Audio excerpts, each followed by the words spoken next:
नहीं, मैं तो मेरा मानना है कि महागठबंधन को एज है अभी भी। इसमें मेरे दिमाग में कोई कंफ्यूजन इस बात को लेकर है कि इस देश के अंदर ये चुनाव के वक्त में जो महिलाओं के खातों में या लोगों के खातों में पैसे देने का जो षड्यंत्र है, ये देश की अर्थव्यवस्था को पूरी तरीके से बर्बाद करने। और जब आप कहते हैं फ्रीबीज पॉलिटिक्स, बिल्कुल फ्रीबीज पॉलिटिक्स देश के लिए नुकसानदेह है, और वो रोग जिसमें आशुतोष जी पहले थे उसी ने इस देश को लगाया। ये 10,000 जो है ये एनडीए वालों का ये हाइड्रोजन बम है कि ये अभी तक जिस तरह से महागठबंधन का चुनाव प्रचार और समन्वय की कमी आदि दिख रही है, ये पिछड़ रहे हैं।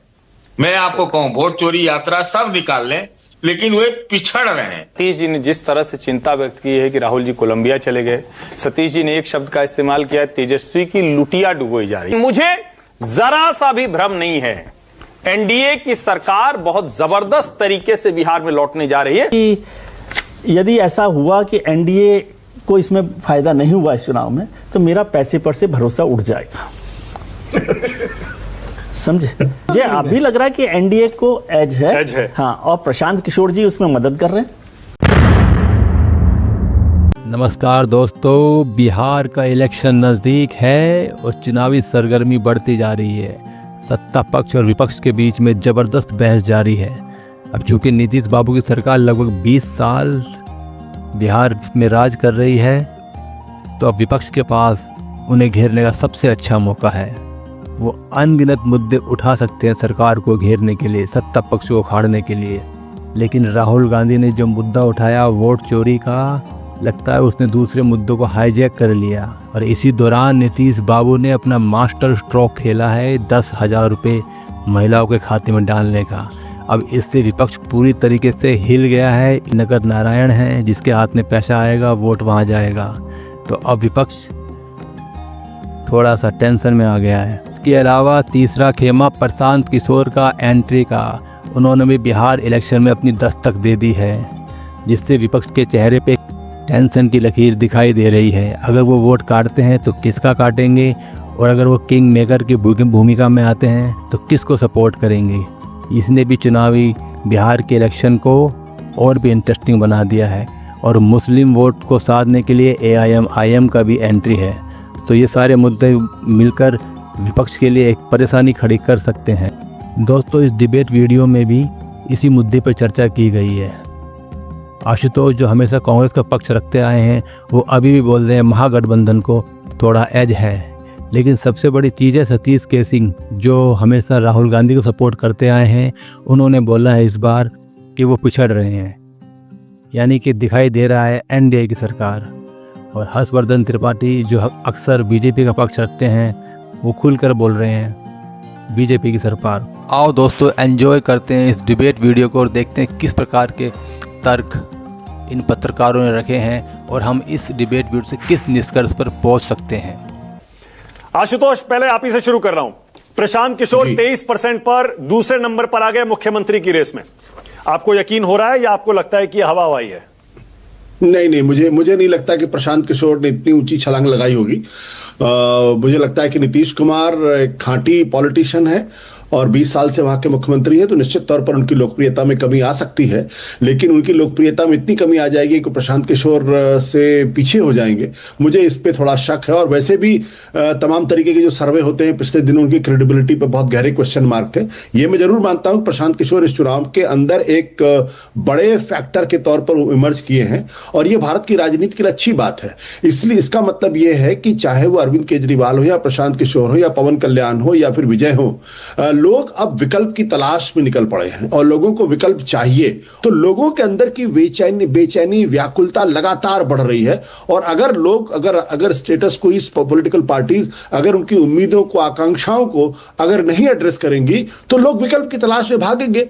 तो बिहार में अगर ऐसा कुछ हो रहा है तो मुझे इसकी हैरानी नहीं है। मेरा मानना है कि महागठबंधन को एज है अभी भी। इसमें मेरे दिमाग में कोई कंफ्यूजन इस बात को लेकर है नहीं। पिछले 20 साल से स्टेटस को किसके पास है? वो बीजेपी और जनता दल यूनाइटेड के पास है। अगर वो वर्तमान स्थितियों की आलोचना कर रहे हैं, वर्तमान राजनीति की आलोचना कर रहे हैं, वर्तमान समाज की आलोचना कर रहे हैं, तो डायरेक्टली इनडायरेक्टली दरअसल वो बीजेपी और जनता दल यूनाइटेड और उनकी गवर्नमेंट को निशाने पर ले रहे हैं।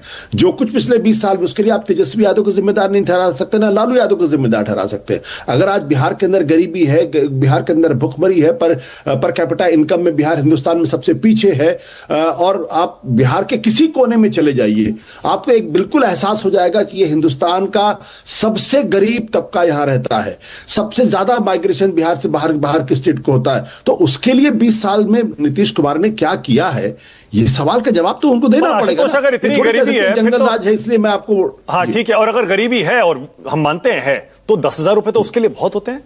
हर घर में अगर 10,000 रुपए महिला के अकाउंट में आ जाए, कहीं महाराष्ट्र और मध्य प्रदेश ना हो जाए आशुतोष। देश के अंदर ये चुनाव के वक्त में जो महिलाओं के खातों में या लोगों के खातों में पैसे देने का जो षड्यंत्र है, ये देश की अर्थव्यवस्था को पूरी तरीके से बर्बाद करने और लोगों को दरअसल घूस खिलाने की आदत पैदा की जा रही है।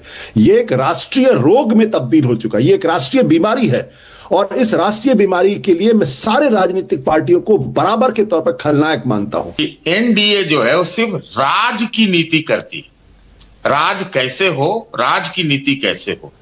बिहार की हालत बिल्कुल दयनीय है, दर्दनाक है, और आपकी बात से मैं यहां सहमत हो रहा हूं कि ये 10,000 जो है ये एनडीए वालों का ये हाइड्रोजन बम है। इसमें हाइड्रोजन बम जो है वो किस पे पड़ेगा?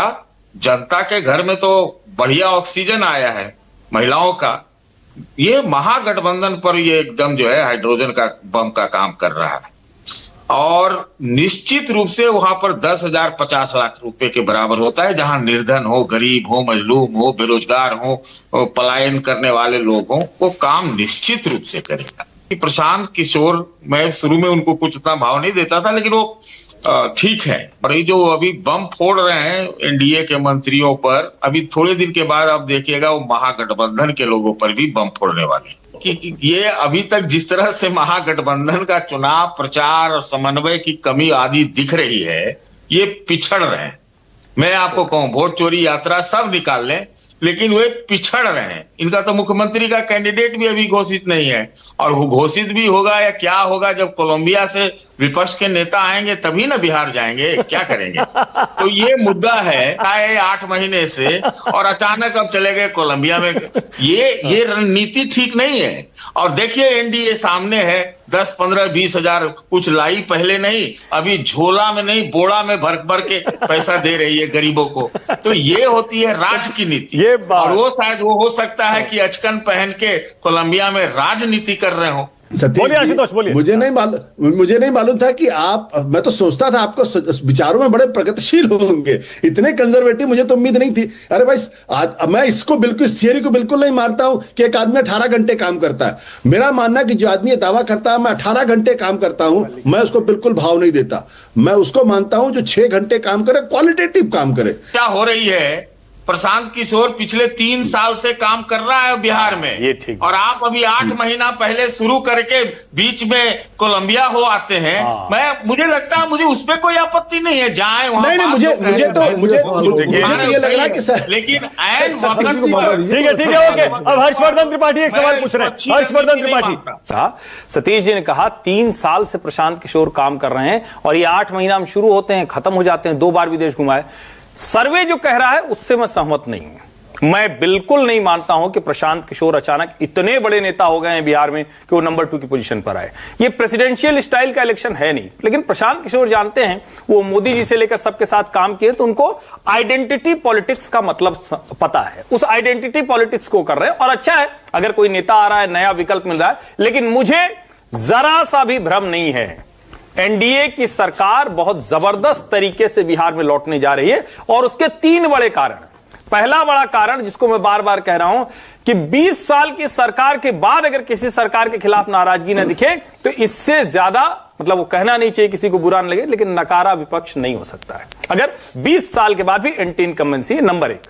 नंबर 2 ये, जिस तरह के सोशल इक्वेशन की बात करते हैं, ये वाला खेमा ज्यादा मजबूत है। आप जरा सोच कर देखिए, आपके पास सवर्ण मतदाता समूह, आपके पास ओबीसी का माइनस यादव, आपके पास ईबीसी का हिस्सा, आपके पास दलित का हिस्सा, आपके पास दलितों में भी जो अलग अलग सब कैटेगरीज होती हैं उनका हिस्सा है, और तीसरा सबसे महत्वपूर्ण है, बिहार में काम के तौर पर हो सकता है कोई कहे कि कितना हुआ कितना नहीं हुआ, लेकिन ये सब ने देखा कि जो पुल बरसों बरस से उससे क्या कहते हैं ना, बड़े वाले बांस से ठेल के गंगा पार करनी पड़ती, सतीश जी को ध्यान में, उसी पे जीप स्कॉर्पियो लादना पड़ता था, वहां पुल बन गए। और जो सबसे बड़ी बात है, जब आप कहते हैं फ्रीबीज पॉलिटिक्स, बिल्कुल फ्रीबीज पॉलिटिक्स देश के लिए नुकसानदेह है, और वो रोग जिसमें आशुतोष जी पहले थे उसी ने इस देश को लगाया। लेकिन ये जो 10,000 खाते में जा रहा है, ये फ्रीबीज वाला नहीं है। मैं लाडली बहन, लाडकी भाई, उस सब के खिलाफ रहता हूं, क्योंकि वो पैसा आप दे रहे हैं ये लोगों को स्ट्रेंथन करने के लिए। और मैं फिर कह रहा हूं, बिहार में जीविका का काम लोगों को देखना चाहिए। बहुत कम लोग जानते हैं, एग्रीकल्चर सेक्टर में जीविका ने जो काम किया है वो कमाल का काम किया है। सेल्फ हेल्प ग्रुप बहुत बड़ी बैकबोन है। और मैं फिर कह रहा हूं, बिहार में गरीबी है, बहुत सी मुश्किलें, और हम नीतीश कुमार पर भी सवाल खड़ा करते हैं, लेकिन चुनाव तो जो अंत में होता है ना, first post the pass system है हमारे यहां ऐसा तो होगा नहीं कोई और, उसमें ये वाला गठजोड़ क्लियर कट विनिंग की साइड में दिख रहा है, मुझे कोई कंफ्यूजन। प्रशांत किशोर इस चुनाव में है ही नहीं भूमिका में। भूमिका उनकी इतनी है कि वो हंग असेंबली कर सकते हैं, 10 सीट ला सकते हैं। कि चुनाव तो मूलतः आरजेडी वर्सेस बीजेपी है, एमजीबी और एनडीए में भी छोड़ दीजिए। मेरे हिसाब से ये चुनाव आरजेडी वर्सेस बीजेपी है। उसको थोड़ा सा वाइडर करेंगे तो वो एमजीबी वर्सेस एनडीए। उनको सीएम के तौर पर देखने वाला यूथ है, वो ठीक है, उसमें मैं उनके काम पर भी मैं सवाल नहीं कर रहा, लेकिन ऐसा करके आप ये भूमिका बना रहे हैं कि ये चुनाव प्रशांत किशोर वर्सेस है। या इससे ये लगता है कि प्रशांत किशोर जो है वो बीजेपी की, एनडीए की बी टीम के तौर पे निकल के आ रहे हैं? जनता ऐसे ही देख रही है, जनता ऐसे ही देख रही है। और मुझे लगता है जितना कैंपेन उनका है, वो कैंपेन ही मोटे तौर पर तेजस्वी के खिलाफ है। अब जाके उन्होंने एनडीए पर हमला किया। एनडीए पर हमला अभी तक लगातार तेजस्वी को टारगेट पर ले रहे थे। फेस सेविंग है, फेस सेविंग है।